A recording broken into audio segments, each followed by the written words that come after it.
നീ രാജ്യത്വം പ്രാപിച്ച് വരുമ്പോൾ എന്നെ ഓർത്തുകൊള്ളണമേ എന്ന് പറഞ്ഞു. നോക്ക് പ്രിയപ്പെട്ടവരെ, ഇവിടെ ഈ രണ്ട് കള്ളന്മാർക്കും ഈ കൃപ കൊടുക്കാൻ ദൈവം ആഗ്രഹിച്ചിട്ടുണ്ട്. ഈ രണ്ട് കള്ളന്മാർക്കും ഈ വെളിപ്പാട് കൊടുക്കാൻ, അതായത് ഈ ക്രൂസിൽ കഷ്ടമേറ്റ് മരിക്കുന്ന ഈ കള്ളന് എങ്ങനെ തന്റെ ചാരത്ത് ഇതുപോലൊരു കള്ളനെ പോലെ മരിക്കുന്ന ഈ ക്രിസ്തു അവന്റെ രക്ഷകനാണെന്ന് എങ്ങനെ തിരിച്ചറിയാൻ പറ്റും? അത് വെളിപ്പാടാണ്. എന്തുകൊണ്ടാണ് വെളിപ്പാട് കിട്ടിയത് അറിയാമോ?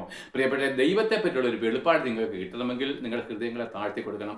നമ്മുടെ പാപത്തെ പറ്റി ബോധം വരുത്തണം. ദൈവം പാപമില്ലാത്തവനും ഞാൻ കുറ്റക്കാരനുമാണ്, എൻ്റെ പാപത്തിന് ശിക്ഷയുണ്ടെന്ന് തന്നെത്താൻ അംഗീകരിക്കുമ്പോഴാണ് ദൈവം നമുക്ക് എന്താണ് പുത്രനിലേക്കുള്ള വെളിപ്പാട് തരുന്നത്. അതുകൊണ്ടാണ് മത്തായിയുടെ സുവിശേഷം 11 പറഞ്ഞില്ലയോ, പിതാവല്ലാതെ ആരും പുത്രനെ അറിയുന്നില്ല, പുത്രൻ വെളിപ്പെടുത്തി കൊടുക്കാൻ ഇച്ഛിക്കുന്നില്ലാതെ ആരും പിതാവിനെ അറിയുന്നില്ല. നോക്ക് പ്രിയപ്പെട്ടവരെ, ആ ക്രൂശില് ഈ കള്ളൻ എന്നോട് ദൈവം പ്രത്യേകം യാതൊരു സ്പെഷ്യലായിരിക്കുന്ന കൃപയും അവന് കൊടുത്തിട്ടില്ല.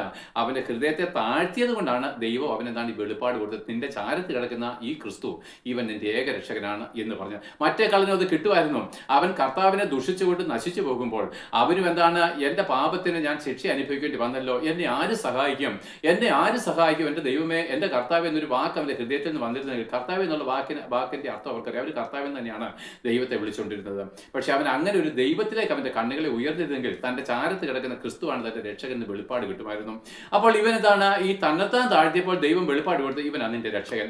അവൻ എന്താണ് വിളിച്ചപേക്ഷിച്ചു, അവന്റെ നാമം വിളിച്ചപേക്ഷിക്കുന്ന ഏവനും രക്ഷിക്കപ്പെടും. അപ്പൊ എന്താണ്, കള്ളം വിളിച്ചപേക്ഷിച്ചു, നീ രാജ്യത്വം പ്രാപിച്ച് മടക്കി വരുമ്പോൾ എന്നെയും കൂടെ ഓർക്കണമേ. പ്രിയപ്പെട്ട, ഹൃദയത്തിന് താഴ്മയില്ലാത്ത ആർക്കും വെളിപ്പാട് കിട്ടത്തില്ല. ഹൃദയങ്ങളെ താഴ്ത്തി നമ്മുടെ പാപങ്ങളെ പറ്റി ഏറ്റുപറയാൻ തക്കണം. നമ്മുടെ പാപത്തെ പറ്റി ബോധം വന്ന് ദൈവത്തിന്റെ വിശുദ്ധിയും ദൈവത്തിന്റെ മഹത്വത്തെയും നമ്മൾ അംഗീകരിക്കുന്നെങ്കിൽ മാത്രമേ നമുക്ക് ദൈവികമായിരിക്കുന്ന മർമ്മങ്ങളൊക്കെ എടുത്തുള്ളൂ. നമുക്ക് ആർക്കും സ്വന്തമായിട്ടോ ബുദ്ധി കൊണ്ടോ കഴിവ് കൊണ്ടോ ദൈവത്തിന്റെ മർമ്മങ്ങളെ, ഈ ദൈവത്തിന്റെ വചനമായിരിക്കുന്ന ബൈബിള് തന്നെങ്കിലും ആത്മാവിൽ അത് ഗ്രഹിക്കണമെങ്കിൽ താഴ്മയുള്ള ഹൃദയം വേണം. അല്ലാതെ ഇത് PhDക്ക് വേണ്ടി പഠിക്കാം, പക്ഷെ ക്രിസ്തുവിനെ അറിയത്തില്ല. ഈ ബൈബിള് വായിച്ച് അനേകം ഡോക്ടറേറ്റ് നേടിയിട്ടുണ്ട്, പക്ഷെ എന്താണ്, അവർ രക്ഷയുടെ അനുഭവത്തിലേക്ക് വന്നിട്ടില്ല. പ്രിയപ്പെട്ട, അതല്ല, ഹൃദയങ്ങൾക്ക് താഴ്മയുണ്ടെങ്കിൽ മാത്രമേ ദൈവത്തിന്റെ സ്നേഹം വരുത്തുവാൻ കഴിയത്തുള്ളൂ. എന്നാൽ ആ കള്ളൻ എന്ത് ചെയ്ത് മരിച്ച് അവനോട് പർദീസയിൽ പോയി. എന്നാൽ ഇതെന്താണെന്ന് അറിയാമോ? ഇതാണ് യഥാർത്ഥമായിരിക്കുന്ന സ്നാനം. അതായത് എന്താണ്, യേശുക്രിസ്തുവിന്റെ യഥാർത്ഥമായിരിക്കുന്ന സ്നാനം ക്രൂശിലെ മരണമാണ്. എങ്ങനെ തെളിയിക്കാൻ പറ്റും? നോക്ക്, പിന്നെ യേശുക്രിസ്തു ക്രൂശിൽ യോർദാൻ നദിയില് യോഹന്നാന്റെ കൈക്കീഴിൽ സ്നാനം പറ്റും. താൻ അതിനുശേഷം അത്ഭുതങ്ങളും അടയാളങ്ങളും വീര്യപ്രവൃത്തികളും എല്ലാം ചെയ്യുന്നുണ്ട്.